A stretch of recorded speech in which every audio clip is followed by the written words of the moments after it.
Hello my dear students, welcome again to my channel. मेरा नाम अखंड प्रताप सिंह है। आज हम लोग क्लास 12 का first chapter electric charge and field का 28th क्वेश्चन सॉल्व करने जा रहे हैं, जो कि एनसीईआरटी की एडिशनल एक्सरसाइज का है।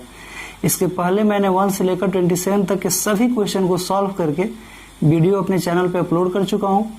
अगर आप लोगों को किसी भी क्वेश्चन में कोई भी डाउट हो तो आप लोग प्लेलिस्ट में जाकर अपना डाउट क्लियर कर सकते हो। ठीक है, आइए स्टार्ट करते हैं।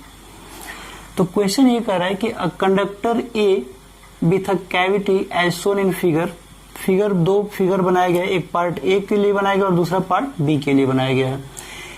Is given a charge Q, एक कंडक्टर है जिसके अंदर एक छोटा सा कैविटी बनाया गया है। कैविटी का मतलब होता है इम्पटी स्पेस, छोटा सा एक खाली स्पेस है, बाकी जो हिस्सा है वो सॉलिड है। ठीक है ना, और इसके अंदर छोटा सा खोखला पार्ट है। ठीक है ना, तो कह रहा है कि so that the entire charge must appear on the outer surface of the conductor. तो हमें ये बताना है कि इसके ऊपर जो टोटल चार्ज है वो सिर्फ और सिर्फ इस कंडक्टर के आउटर सरफेस पे प्रेजेंट होगा, मतलब कि इसके अंदर इस चार्ज का कोई भी पार्ट नहीं जाएगा। ठीक है ना, ये हमें प्रूफ करना है। तो आइए स्टार्ट करते हैं, इसको प्रूफ कर लेते हैं। तो सबसे पहले अगर इसके अंदर कोई भी अगर चार्ज होगा तो उसके लिए कोई इलेक्ट्रिक फील्ड होगा यहाँ पे। तो हम मान लेते हैं कि इस पी पॉइंट पे कोई ना कोई इलेक्ट्रिक फील्ड, ऐसा एज्यूम कर लेते हैं। तो आप लोगों को पता होगा गॉस थ्योरम से कि अगर कहीं पे भी अगर इलेक्ट्रिक फील्ड निकालना होता है जहां पे कॉन्टिन्यूअस चार्ज डिस्ट्रीब्यूशन हो, अगर पॉइंट चार्ज अगर है तो वहां पे इलेक्ट्रिक फील्ड हम लोग कूलॉम्स लॉ से निकालते हैं, इलेक्ट्रिक फील्ड इक्वल टू के क्यू अपॉन आर स्क्वायर से। लेकिन अगर कहीं पे कॉन्टिन्यूअस चार्ज डिस्ट्रीब्यूशन है तो वहां पे अगर इलेक्ट्रिक फील्ड निकालना है तो हम लोग गॉस थ्योरम का यूज करते हैं। तो इस सरफेस पे क्यू चार्ज का डिस्ट्रीब्यूशन है तो हमें यहाँ पे गॉस थ्योरम यूज करना होगा इसके अंदर किसी पॉइंट पे इलेक्ट्रिक फील्ड निकालने के लिए। ठीक है ना, तो अगर किसी भी पॉइंट पे अगर इलेक्ट्रिक फील्ड निकालते हैं तो आप लोगों को पता होगा कि गॉस थ्योरम यूज कैसे करते हैं। तो गॉस थ्योरम यूज करने का तरीका ये होता है कि अगर किसी भी पॉइंट पे अगर आपको इलेक्ट्रिक फील्ड चाहिए तो उस पॉइंट से होते हुए क्रॉस करते हुए एक क्लोज सरफेस एज्यूम करते हैं, जिसको हम लोग गॉसियन सरफेस करते हैं। ठीक है ना, तो यहाँ पे हम लोग इस पॉइंट से होते हुए एक क्लोज सरफेस एज्यूम कर लेते हैं और ये हमारा मान लेते हैं कि ये गॉसियन सरफेस है। तो गॉसियन सरफेस का जो फॉर्मूला होता है गॉस लॉ के अकॉर्डिंग कि close integral E dot D S is equal to Q upon epsilon naught. ठीक है ना, तो आप लोगों को पता होगा कि किसी भी इलेक्ट्रिक फील्ड के अंदर किसी भी मैटर के अंदर जो कि एक कंडक्टर होता है उसके अंदर इलेक्ट्रिक फील्ड की वैल्यू 0 होता है। कोई भी कंडक्टर हो, ठीक है ना, अगर वो मेटेलिक है या फिर नॉन मेटेलिक होते हुए अगर कंडक्टर है तो उसके मटेरियल के अंदर किसी भी पॉइंट पे इलेक्ट्रिक फील्ड की वैल्यू हमेशा क्या होता है, 0 होता है। ये हमने थियरी में इस फेयर को कंडक्टर मान के प्रूव भी किया हुआ है। ठीक है ना, और आप लोगों के सिलेबस में भी है। तो इस पॉइंट पे अगर इलेक्ट्रिक फील्ड की वैल्यू अगर 0 हो जाए तो इस इक्वेशन के हिसाब से यहाँ पे Q अपॉन एप्सिलॉन नॉट की वैल्यू क्या हो जाएगा, 0, क्योंकि ओवरऑल वैल्यू 0 हो जाएगा। तो यहाँ से Q की वैल्यू क्या आ गया, 0 आ गया। यहाँ पे Q नेट होता है। ठीक है ना, हमेशा जब भी Q लिखेंगे गॉसियन सरफेस में तो हमेशा Q नेट लिखेंगे। तो इसके अंदर हमने प्रूफ कर दिया कि कोई भी चार्ज नहीं होगा। क्यों नहीं होगा, क्योंकि किसी भी मेटल के अंदर कोई इलेक्ट्रिक फील्ड नहीं होता है, और जब कोई इलेक्ट्रिक फील्ड नहीं होगा तो गॉस लॉ के हिसाब से यहाँ पे क्यू नेट की वैल्यू क्या हो जाएगा, 0। तो जब इसके अंदर कोई भी चार्ज नहीं होगा तो इसके ऊपर जो भी चार्ज देंगे हम वो कहाँ जाएगा, इसके सरफेस के ऊपर जाएगा। ठीक है ना, तो हमने पहला क्वेश्चन प्रूफ कर लिया। सेकंड क्वेश्चन में क्या कह रहा है कि another conductor B with charge small q is inserted into the cavity keeping B insulated from A।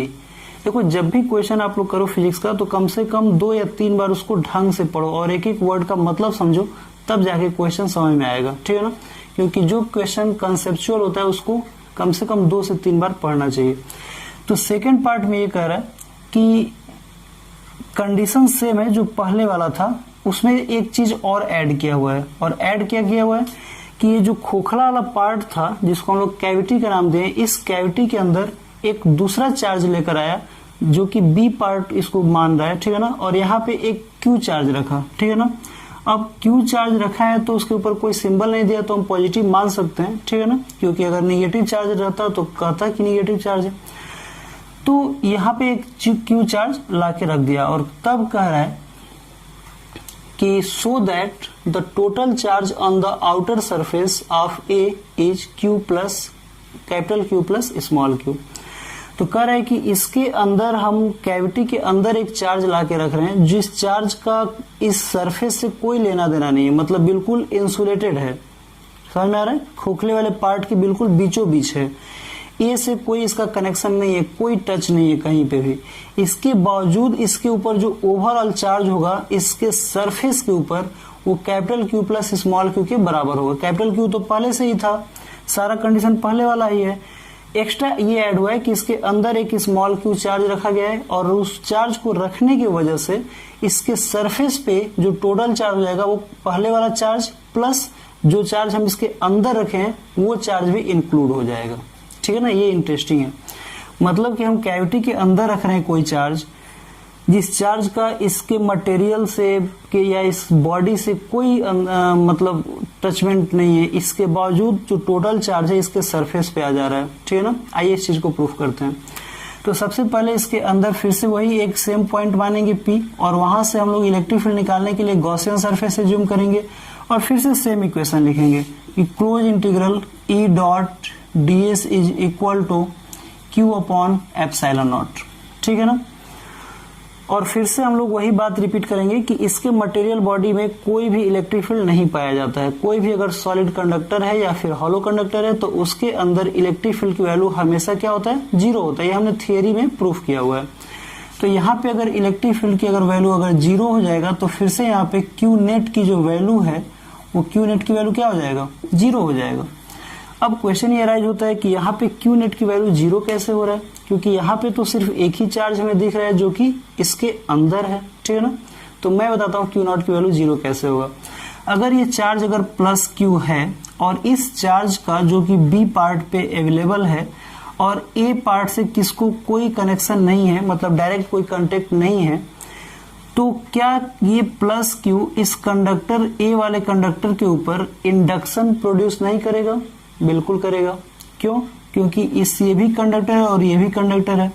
अगर ये प्लस क्यू है तो ए के इनर सरफेस पे माइनस चार्ज बिल्कुल प्रेजेंट हो जाएगा और इसका भी मैग्नीट्यूड वही होगा जो इस प्लस क्यू का होगा।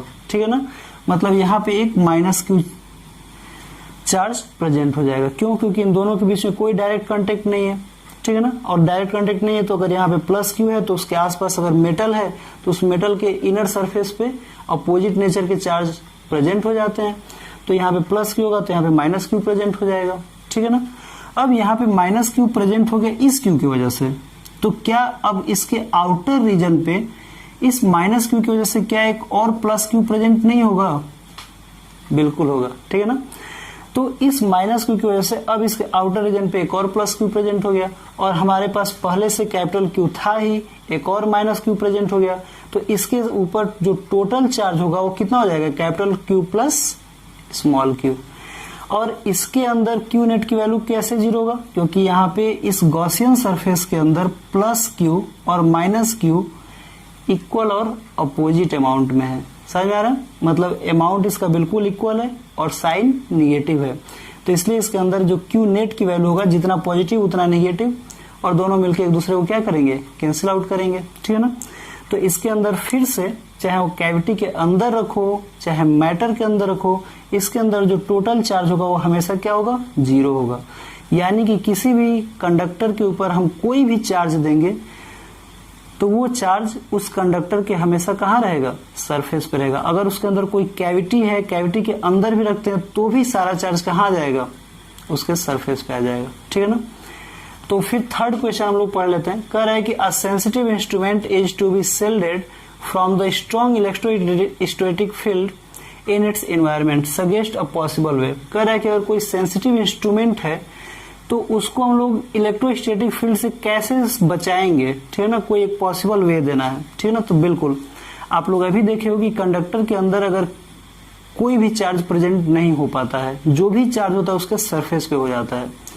तो अगर हमें किसी भी चीज को इलेक्ट्रोस्टैटिक फील्ड से बचाना है तो उसको हम कंडक्टर से इन्वेलप बना के उसके अंदर रख सकते हैं, यानी कि metal is a good conductor.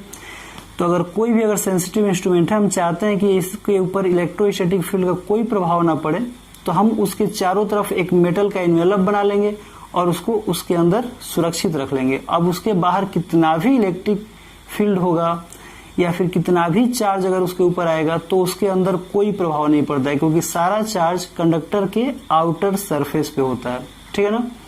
और यही रीजन है कि कभी भी थंडर स्टॉर्म अगर आता है, जब बिजली गिरती है बारिश के मौसम में, तो जो लोग कार के अंदर बैठे रहते हैं वो बिल्कुल सेफ होते हैं, क्योंकि कार का जो बाहरी रीजन होता है, आउटर रीजन, वो मेटल का बना होता है और उसके ऊपर कितना भी बिजली गिरता है उस बिजली का उस कार के अंदर बैठे लोगों पे कोई प्रभाव नहीं होता है। क्यों? क्योंकि कोई भी चार्ज उसके अंदर नहीं पहुंच पाएगा। ठीक है ना। आई होप आप लोगों को ये क्वेश्चन और ये सोल्यूशन पसंद आया होगा। Thank you very much. जय हिंद।